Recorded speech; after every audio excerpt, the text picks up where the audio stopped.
Hello, എന്തൊക്കെയുണ്ട് വിശേഷങ്ങൾ? പിന്നെ നിങ്ങളുടെ ചോറൂണൊക്കെ കഴിഞ്ഞാ? ഞങ്ങളുടെ ചോറുണ്ണാൻ പോവാട്ടാ.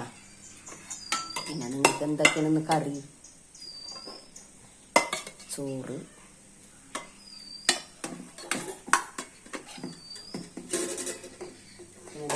ചെറുപയർ തന്നു,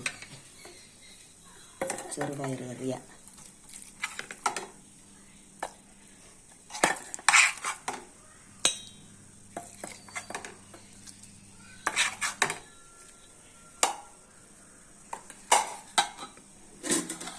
പിന്നെ അതെ അയില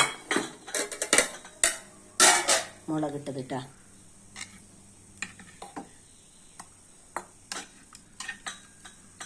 രാവിലെ ചെറുതായിട്ട് മഴ ഉണ്ടായിട്ടാ.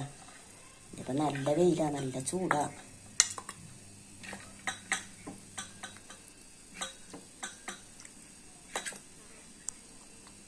ഇതൊക്കെയാണ് ഞങ്ങളുടെ ഉച്ചയൂണിൻ്റെ കറികൾ കേട്ടോ. പിന്നെ അതെ 2 കഷ്ണം അയില വറുത്തതുണ്ട് കണ്ട, അയില വറുത്തത്. ഇതൊക്കെ ഉള്ളൂ ഇന്ന്. എല്ലാവരും ഷെയർ ചെയ്യുക, ലൈക്ക് ചെയ്യുക, കമൻറ്റ് ചെയ്യുക കേട്ടോ.